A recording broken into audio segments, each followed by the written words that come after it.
Boa tarde a todas e a todos. Agradeço o convite para participar nesta iniciativa, bem como a vossa atenção nos próximos 15 minutos, durante os quais irei falar-vos, sobretudo, um, primeiro do Instituto de História Contemporânea, mas depois relacionando, digamos assim, o Instituto de História Contemporânea com o Laboratório Associado para a Investigação e Inovação em Património, Arte, Sustentabilidade e Território, de que o Instituto de História Contemporânea é uma das 7 partes em termos de unidades de investigação. Um, Bom, quanto ao Instituto de História Contemporânea, as pessoas que estão aqui, que são pelo menos da Faculdade de Ciências Sociais e Humanas, conhecem um pouco a sua história. Ele foi fundado no início dos anos 90, por iniciativa de historiadores como Oliveira Marques, Fernando Rosas e Luís Pinho da Silveira, e com o objetivo de assegurar um enquadramento institucional específico para a história contemporânea, para a investigação e para o ensino. E à época, claro, a necessidade deste enquadramento surgia em resposta, se quiserem, à menor atenção, digamos assim, que durante o período do Estado Novo, tanto o século XIX como a Primeira República foram votados, e também surgia, evidentemente, este enquadramento institucional, também surgia em resposta ao crescente interesse público, mediático, pela própria história da ditadura, da oposição à ditadura e mesmo do período revolucionário de Abril. Entretanto, enfim, ao longo das últimas 3 décadas, o Instituto de História Contemporânea cresceu significativamente. Hoje conta com perto de 80 investigadores doutorados integrados, cerca de metade dos quais são investigadores contratados, exclusivamente dedicados à investigação, que trabalham no domínio da história, mas também da arqueologia contemporânea, dos estudos artísticos ou, mais recentemente, da ciência política. Estes cerca de 40 investigadores são investigadores quase de forma absoluta financiados pela FCT ou, em alguns casos, por projetos europeus no âmbito das Marie Curie, etc. As circunstâncias institucionais do Instituto de História Contemporânea também mudaram de forma relevante nas últimas 3 décadas, nomeadamente nos últimos 10 anos. Temos hoje 2 instituições de gestão, a Universidade Nova de Lisboa e a Universidade de Évora, que passou a acolher-nos em resultado da integração no Instituto de História Contemporânea do Centro de Estudos de História e Filosofia da Ciência da Universidade de Évora, então coordenado pela professora Fátima Nunes. A nossa ligação do IHC à Universidade de Évora, onde hoje estamos, é importante por várias razões. Uma destas razões que nos dá algum conforto atendendo à trajetória e à identidade do Instituto de História Contemporânea é o facto da Universidade de Évora ser uma universidade pública que, digamos assim, não adotou uma via privada para cumprir a sua missão pública, e isso para nós é algo importante. Destaco hoje, porém, como tinha dito no início, a razão mais recente porque o Instituto de História Contemporânea, enfim, se sente em casa tanto em Lisboa como em Évora, que foi a partir daqui que se criou neste 2021, que agora termina, o laboratório associado Into Past, o primeiro laboratório associado português a ter uma unidade de investigação na área da história. E passo então a apresentar muito brevemente, no fundo, o que é o Into Past. Enfim, outros colegas das outras unidades de investigação certamente fariam uma apresentação diferente, mas basicamente, primeira questão importante: quem somos? Bom, é um laboratório associado que reúne 7 unidades de investigação, um total de cerca de 300 investigadores, 331 investigadores no caso doutorados. Tem 5 unidades de instituições de gestão associadas. As 7 unidades de investigação são o Laboratório Hércules, Herança Cultural, Estudos e Salvaguarda, e o CHAIA, Centro de História da Arte e Investigação Artística, de Évora, o Instituto de História Contemporânea e o Centro de Estudos de Sociologia e Estética Musical, ambos da Faculdade de Ciências Sociais e Humanas da Nova e também com polos na Universidade de Évora, o Instituto de História da Arte da Faculdade de Ciências Sociais e Humanas da Universidade Nova, o CRIA, o Centro em Rede de Investigação e Antropologia, e como o nome de alguma maneira pronuncia, está, digamos assim, em rede presente no país, no Minho, em Coimbra e em Lisboa, fundamentalmente na Nova e no Isqueté. E, finalmente, mas igualmente importante, o Lab 2PT, Paisagem, Património e Território, da Universidade do Minho, enfim, que não só confere ao laboratório associado, que agora se inicia, uma presença, se quiserem, territorial, um pouco de norte a sul do país, mas que também, na verdade, é uma unidade de investigação que, evidentemente, à sua escala, de alguma maneira antecipa algumas das convergências que o nosso laboratório associado vem agora, digamos assim, institucionalizar a uma escala mais ampla e nacional. Qual é que foi, se quiserem, racional para a criação do laboratório associado? Bom, tornar-se um laboratório associado de referência dedicado ao estudo do património cultural, das artes e da memória coletiva.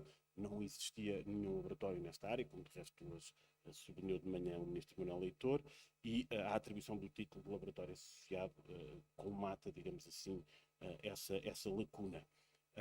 Claro, criar um laboratório associado capaz de atrair e de reter bons investigadores, oferecendo posições de carreira no domínio da investigação e também capaz de, paralelamente, atrair financiamento competitivo. Finalmente, enfim, como os laboratórios associados, todos eles, é suposto fazerem, temos a intenção de apoiar, enfim, criticamente, sustentadamente, o desenvolvimento de políticas públicas nos domínios a que já referi.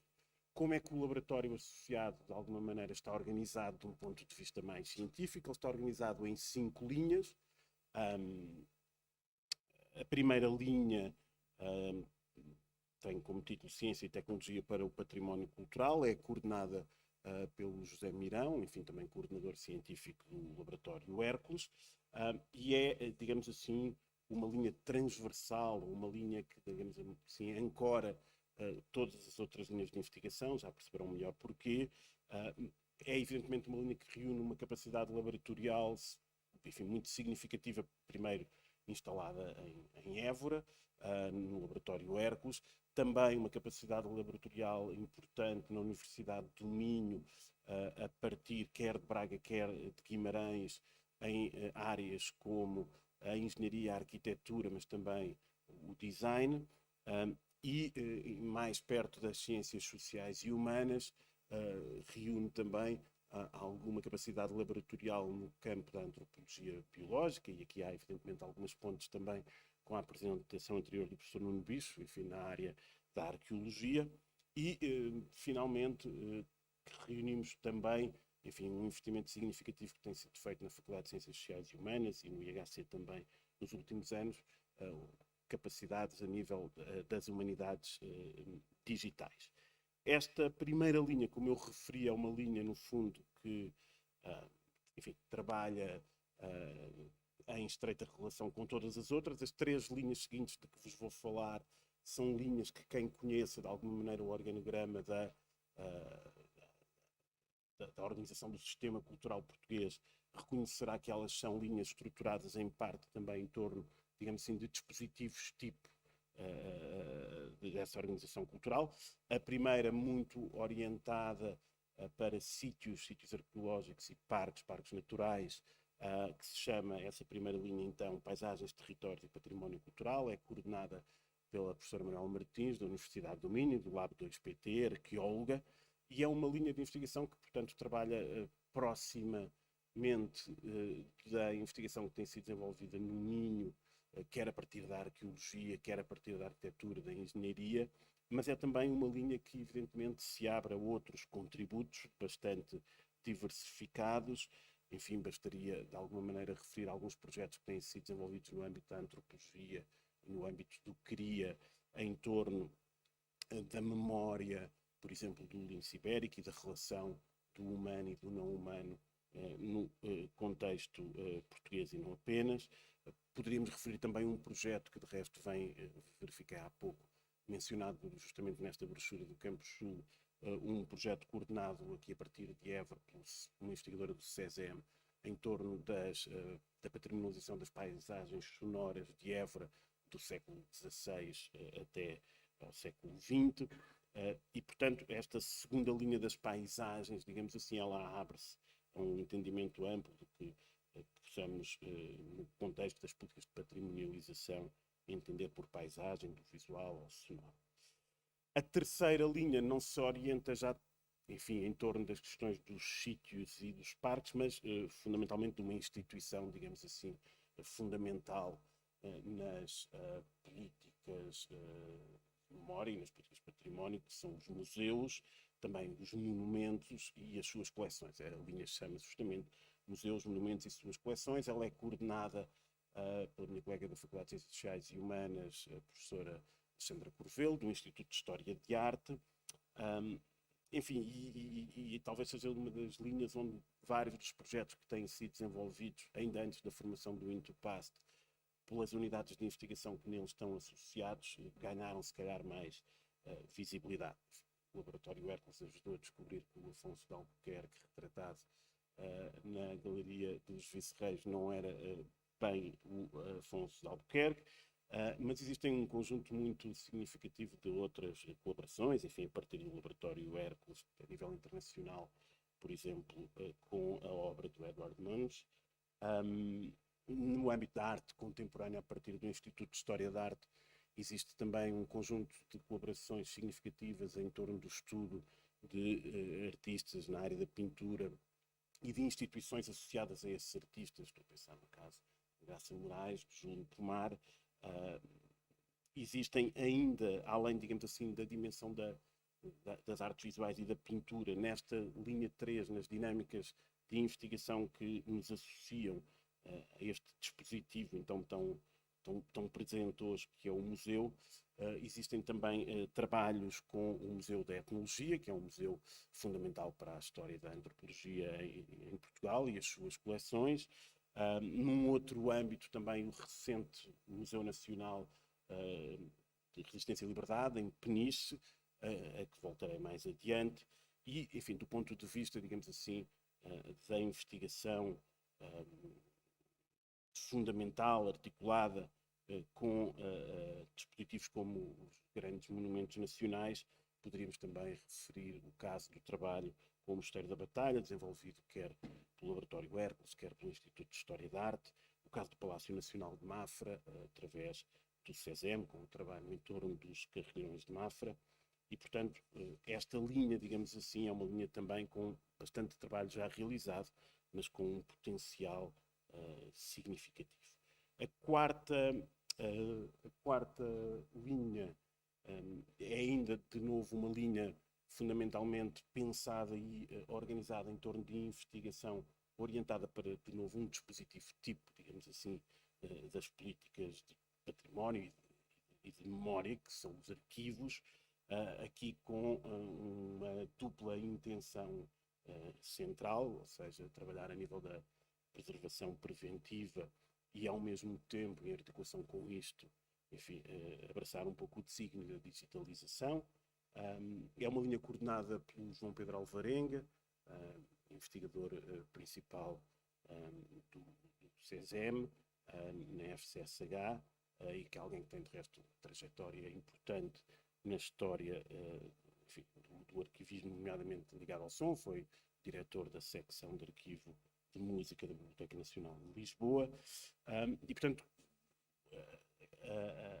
quando falamos aqui de arquivos, não falamos apenas como normalmente os historiadores contemporâneos falam, de montes de papéis acumulados. Falamos de texto, falamos de papel, falamos de som também, e falamos de imagem, enfim, como este PowerPoint, este slide, de alguma maneira elucida. Por exemplo, temos também, no âmbito do Instituto de História da Arte, na Faculdade de Ciências Sociais e Humanas, em Campo Lido, um arquivo, um espólio relativo a Almada Negreiros.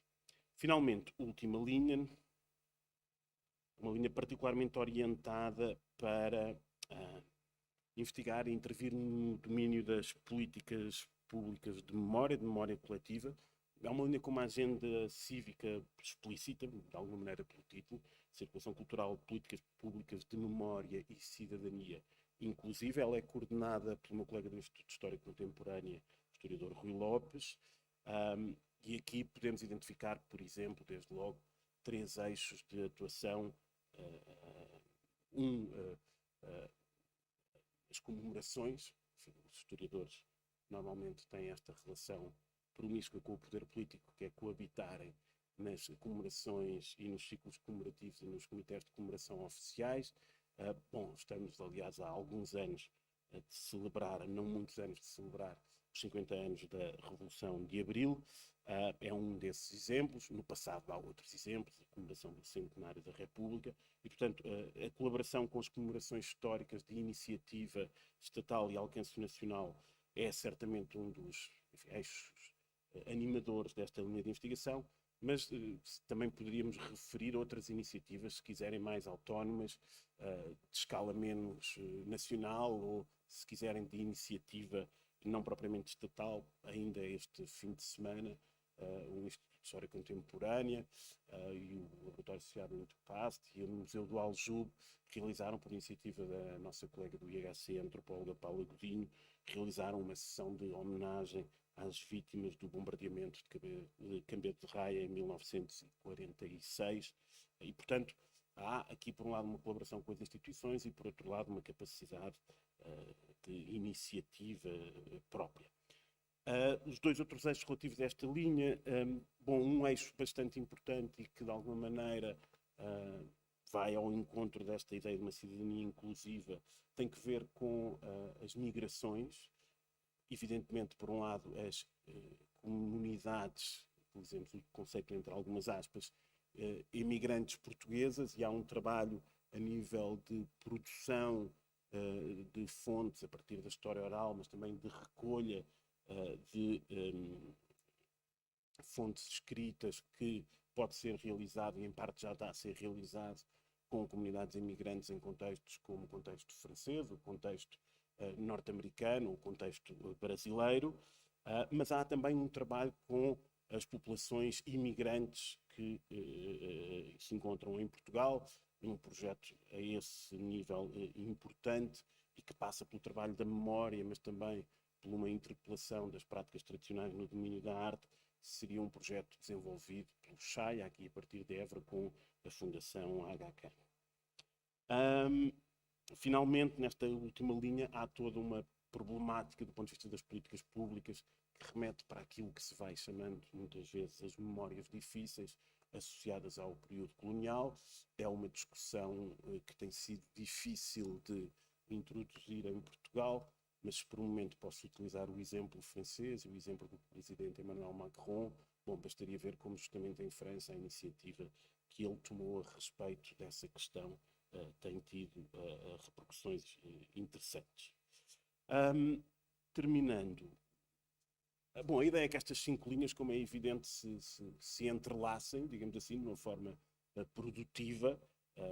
Esta organização, de alguma maneira, é uma organização que é esquemática, enfim, a dinâmica real do laboratório provará, digamos assim, a pertinência destas linhas, mas, sobretudo, a ideia é que suscite esse entrelaçamento.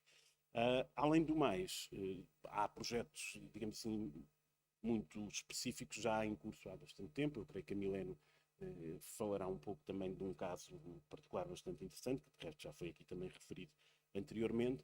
Mas, além do mais, a ideia do laboratório associado, como eu dizia inicialmente, era de se constituir, e essa continua a ser uma questão muito importante para nós, um laboratório, digamos assim, que seja uma parte ativa na dinamização de um complexo de instituições que estão para lá do próprio laboratório. Bom, desde logo outras unidades de investigação que trabalhem nesta área e que, por uma razão ou por outra, não fizeram parte, digamos assim, da candidatura ao laboratório, mas com as quais queremos, evidentemente, trabalhar. Enfim, na área da história, enfim, o caso, se calhar, mais óbvio é o caso do ICAREB a partir da Universidade do Algarve. Enfim, isso é para nós bastante importante. E depois há uma articulação com um conjunto de instituições que não são instituições de âmbito académico, mas que remetem para a orgânica da Direção-Geral do Património e da Cultura. Dou-vos um exemplo concreto no recente programa de bolsas de doutoramento lançado pela FCT e pela DGPC. Colaborámos com o Museu Nacional de Resistência e Liberdade, em Peniche, na preparação de candidaturas que obtiveram sucesso, e esse trabalho entusiasma. Finalmente, gostava só de colocar um grãozinho pequeno de areia nesta engrenagem, digamos assim, do património de que aqui estivemos a falar e que nós prometemos, de alguma maneira, enfim, acelerar. E quando falamos de museus, de monumentos, arquivos, de comissões de comemoração, estamos a falar de uma grande multiplicidade de formas de ser sensível e de fazer sentido do passado. Creio que todos nós estimamos, cultivamos essa multiplicidade. Ela, no caso do Instituto de História Contemporânea, tem contribuído para o nosso bom desempenho em momentos de avaliação, permitindo-nos fazer alguma figura, digamos assim, em matérias como transferência de conhecimento, impacto societal, outras fórmulas do jargão atual do nosso marketing académico. Mas eu queria notar que esta, digamos assim, multiplicidade nos interessa também porque se constitui como um foco de problemas metodológicos, teóricos, estéticos, epistemológicos e morais. Problemas com que convivemos bem e a que, digamos assim, damos alento. Portanto, se a universidade, e discutimos isso aqui várias vezes hoje, pode ser uma fonte de solução para vários tipos de problemas, nós no Instituto de História Contemporânea continuamos a entender que a principal missão da universidade é construir problemas, se calhar até mais do que resolver problemas. E por isso também, quando contribuímos para desígnios, digamos assim, muito evidentes, como os do património, da memória, da própria história, não deixamos de perguntar que diferenças, que opções, que relações de poder se abrigam sob esses mesmos desígnios. Quando falamos de valorização do património, podemos estar a falar de coisas muito diversas, se não contraditórias. Certamente que o modo como uma escola de gestão e negócios entende a ideia de valor, quando falamos de valorização do património, não será a mesma que nós cultivamos no Instituto de História Contemporânea. Eu terminava contando-vos, e terminava mesmo, aqui que ninguém nos ouve, contando-vos um episódio que se deu quando começámos a construir o laboratório associado. E nessa altura, há pouco mais de um ano, um colecionador e arquivista português, que é um bom amigo do Instituto de História Contemporânea e que tem por hábito guardar, digamos assim, para memória futura, praticamente tudo aquilo que lhe chega às mãos, pediu-nos que contactássemos o Laboratório Hércules. A ideia deste nosso bom amigo era que os colegas de Évora fizessem uso da sua reconhecida capacidade laboratorial para salvar da degradação um rebuçado de caramelo que havia participado do merchandising da campanha presidencial do general Humberto Delgado. Não sem algum embaraço, eu transmiti, digamos assim, o pedido e o Hércules, pela voz do seu coordenador científico, José Mirão, disse-nos de volta que desejássemos ao nosso bom amigo que tratasse, isso sim, de comer o repousado. Enfim, em suma, se eu percebo bem a lição que este episódio contém, patrimonializar sim, mas na certeza de que sempre se escolhe o que se patrimonializa e o que não se patrimonializa. E na certeza também de que é muito instável a fronteira que separa o que é da ordem do passado, e como tal deverá ser preservado, e o que, sendo do reino do presente, poderá ser por nós consumido. Isto acabava agora comigo a distribuir repousados, mas esqueci-me de os trazer, ok? E se calhar acho que a apresentação da Milene nós não combinámos propriamente, mas em parte articula-se nas escalas com aquilo que eu referi. Obrigado.